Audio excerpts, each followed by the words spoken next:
네, 안녕하세요. 여러분들의 구독과 좋아요로 이 채널이 유지되고 있습니다. 네, 영상 속도는 1.5배를 추천드리고요. 항상 구독자님, 멤버십 회원님들에게 감사하다라고 말씀을 드리면서, 자, 이번 내용은 여기서 이제 7월 달에 몇 가지 이슈 중에 가장 큰 이슈 두 가지 부분을 좀 이야기를 하는 시간으로 한번 준비를 해봤습니다. 같이 한번 보도록 하시죠.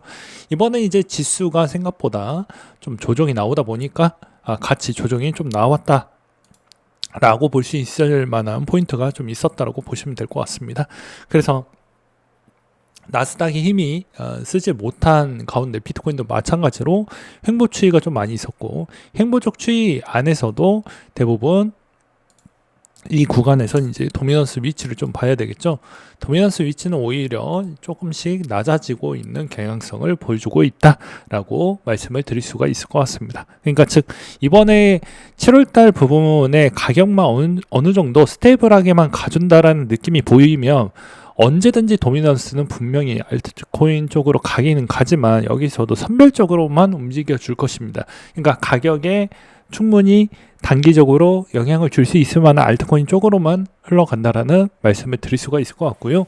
그 다음에 이제 시황적인 측면으로 좀 본다라고 하면 여전히 이제 이더리움의 수급 부분이 과거 대비보다는 좀 많이 좋아졌다라고 보실 수가 있습니다. 그러니까 블랙로커를 일단 제외를 하고 본다라고 하더라도 나머지 쪽에서 그래도 피델리티나 이런 쪽에서 자금이 계속 유입이 되어가고 있다라는 건 좀 긍정적으로 봐야 될 것 같고요. 그 다음으로 이제 비트코인 쪽으로 본다라고 하더라도 그렇게 많이 밀리지 않고 계속 꾸준하게 유입이 되어가고 있는데, 항상 여러분들이 이제 비트코인 언제 가요 물어보면 포인트는 다음과 같습니다. 이때까지 2014년도 1월 초 때 유입비가 커질 때 같이 프라이스 가격도 올라갔던 모습을 볼 수가 있었기 때문에 늘어나야지 올라가는 거지, 박스권을 갇히면 박스권으로 밖에 안 된다는 점을 여러분들은 아셔야 될 것 같습니다. 그러니까 마찬가지로 유입 부분만 유튜버 분들이 계속 이야기를 하지만 유입이 중요한 게 아니고 유입에 있는 증가분이 중요하다라는 걸 다시 한번 말씀을 드리는 바가 될 것 같고요. 최근에도 이제 유입비가 골고루 들어오고 있다라는 건 좀 긍정적일 수는 있지만 유입에 있는 증가분이 정말 많이 폭발적으로 늘어나야 선물에 있는 부분을 자극을 시켜서 변동성과 그 다음에 그걸로 인한 거래량도 같이 동반되는 수위가 발생을 해야 좀 이쁜 그림이 그려질 것 같다라고 볼 수가 있을 것 같고요. 최근에 이제 지수가 좀 많이 밀렸던 이유를 몇 가지를 좀 설명을 드리면, 관세 부분이 이제 8월 1일까지 일단은 연장을 조금 더 해 주었습니다. 그래서 이제 한국, 일본, 말레이시아 뭐 등등등 해가지고 통상 아시아 쪽 관세는 25% 수준으로 좀 맞춰져 있고, 그 다음에 이제 일본도 비슷하게 갈 것으로 보여지는데 제가 보기에는 한 20에서 25% 정도로 보고 있는 실정입니다. 왜 그러냐면 베트남이 어느 정도 좀 세게 두드려 맞았기 때문에 이제 그것보다는 좀 더 낮게 가져가고, 그 다음에 일본이 생각보다 우호적으로 계속 잘 해주었기 때문에 일본과 한국에 있는 갭 차이를 너무 많이 준다라는 건 좀 편파적일 수가 있기 때문에 일본에 있는 그런 관세 거래 비중에 따라서 아무래도 한국도 거의 비슷한 수준으로 맞춰질 것으로 저는 보고 있기 때문입니다. 그리고 또한 왜 20%에서 25% 정도를 이야기를 하는 이유는 조정을 해줄 수 있다라고 계속 대통령 서한 내용에도 그런 내용이 있습니다. 그렇기 때문에 협상을 얼마나 더 유리하게 해줄 것이냐, 무언가에 따른 선물을 더 해줄 수 있는 게 뭐가 있을 것이냐, 그리고 트럼프에 있는 공을 얼마나 더 많이 만들어줄 수 있을 것이냐에 따라서 요거 좀 이야기는 달라질 것 같다라고 볼 수가 있고요. 이게 어느 정도 마무리가 되었다라고 하더라도 결국에 이걸 만지작거린다라는 주된 쟁점, 그러니까 포인트를 잊으시면 안 된다라는 것입니다. 즉 부채 한도 협상 기일이 7월 말에 또 있기 때문에 7월 말에 있는 부분으로 인해서 상호 관세도 8월 1일부터까지 이렇게 해놨던 이유가 그런 거라고 보시면 될 것 같습니다. 그럼 좀 말이 길어질 것 같은데, 여기에서 이제 부채 한도 협상에 따른 이야기가 나오게 되면 우리가 이제 신경 써야 되는 포인트가 뭐가 있냐면, 부채 한도에 따른 변동성으로 인해서 한도 협상에 따른 변동성이 분명히 생길 것이기 때문에 8월, 9월 원래 안 좋았던 달이에요. 그렇기 때문에 8월, 9월 안 좋을 확률이 좀 높다 라는 것과, 그 다음에 이제 두 번째로는 이때까지 베센트가 어떠한 전략을 이제 해주고 있냐, 그럼 그 변동성을 좀 완화시킬 수 있을 만한 부분이 있냐. 일단은 SNR 부분이 있고, 은행들의 이제 더 국채 비중을 더 잘 담을 수 있게끔 해주는 그런 제도를 좀 더 완화적으로 규제를 완화해 주겠다라고 볼 수 있는 게 하나 있고, 그 다음에 두 번째로는 스테이블 코인 부분을 이제 추진을 해서 보편화 시키려고 장기 플랜으로 좀 가져가려고 하는 모습을 볼 수가 있습니다. 그러면 이제 과거의 상반기 때는 어떻게 이제 국채 발행 없이 이제 운영을 했었을까라는 게 이제 궁금해지겠죠. 그러면 여기서 여러분들이 아셔야 되는 포인트는 무엇이냐면, 국채 발행 없이 했다라는 건 미국의 퇴직연금에서 이자 3%를 해서 땡겨서 운영을 했습니다. 예. 그러니까 퇴직연금에 있는 돈을 빌려가지고 다 지금 사용을 했다라고 보시면 됩니다. 그리고 과거에 이제 어떻게 보면은 앨런 재무장관 시즌 때 이제 뭘 했냐, 영래포 부분에 있는 자금을 좀 많이 갖다 썼습니다. 단기채로 많이 써서 여기에 있는 자금을 쓸 수 있는 유용 자금은 없습니다.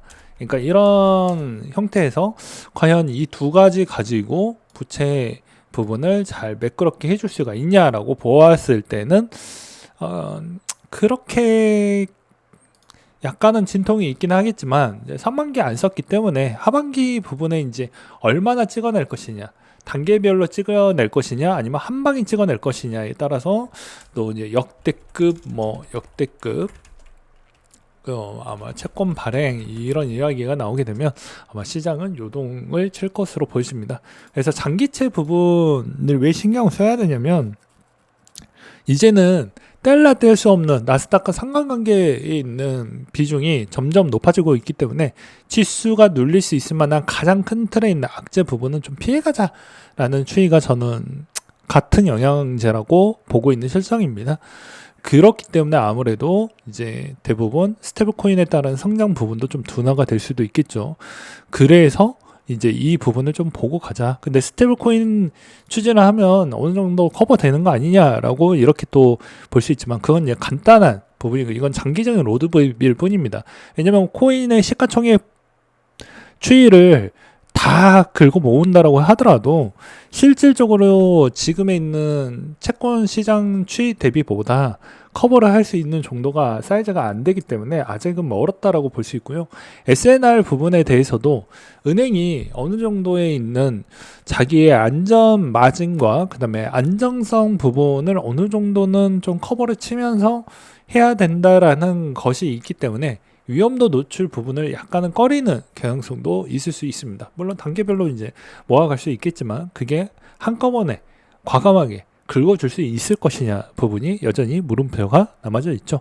그러니까 즉 지수 부분이 어느 정도는 커버가 돼야 비트코인도 어느 정도 방향성을 좀 접을 수 있지 않을까라고 볼 수 있고요. 최근에 스테이블 코인에 있는 추진 법안 내용도 되게 여러분들이 투자자에 있는 입장과 또 국정 운영에 있는 입장이 또 다릅니다. 투자 입장에서 벌써 지금 다 통과되고 뭐가 좀 되어야 되는데 아직도 좀 민그적거리는 부분이 몇 가지가 더 있죠. 이런 점이 좀 속도가 매우 느린 부분이 없지 않아 있다라는 점을 볼 수가 있을 것 같고요. 그 다음으로 이제 보는 게 이제 코어 이브에서 비트코인 채굴업체를 인수를 했습니다. 그래서 코어 이브가 데이터 센터 부분인데, 여기도 약간은 좀 말이 많아요. 네, 말이 많은데, 이쪽에서 이거를 이제 좀 가져가려고 하는 건 아무래도 사업 비중 부분에 따른 리스크 부분이 이제 노출이 됐기 때문에 아마 그 부분을 좀 많이 어떻게 보면 밸런스하게 좀 맞춰가려고 하는 그런 형태로 좀 가져가려고 하는 거 아니냐. 그리고 또한 코어웨이브가 가장 비싼 엔비디아에 있는 그런 칩을 다 데이터 센터에 다 때려 박아서 가장 효율성을 높고 빅테크 세븐에서도 제일 많이 이제 거래처 부분을 확보를 했기 때문에 뭐 그렇게 이제 해석을 하지만 어차피 시간이 지나면 최신 칩이 아니다 보니까 아무래도 임대 부분이 언제든지 중기 임대에서 장기 임대까지 이루어지는 게 한계점이 있지 않겠냐. 그러니까 그 남은 재원 가지고 어디다가 쓸 거냐. 이게 이제 좀 물음표였는데 그걸 이제 코인 채굴 부분으로 좀 해결하려고 하는 거 아니겠냐. 이렇게도 또 해석이 가능할 것 같더라고요. 그래서 이런 점도 좀 보실 필요성이 있고요. 그 다음에 이제 다음 시간에는 어떤 이야기를 좀 할 거냐면, 제가 이제 요걸 정리를 해놨던 게 있어요. 예, 여기 보게 되면 이제 코인 부분, 주황색 부분을 보게 되면 코인 부분에 대해서 3반기 끝나고 나서 가격 추이와 배당 추이를 정리를 해놨던 게 있습니다. 이 가격 추이와 배당 추이에 있는 부분에 따른 이야기를 좀 해드리는 시간도 좀 이야기를 준비를 해가지고 설명을 좀 드리도록 하겠습니다.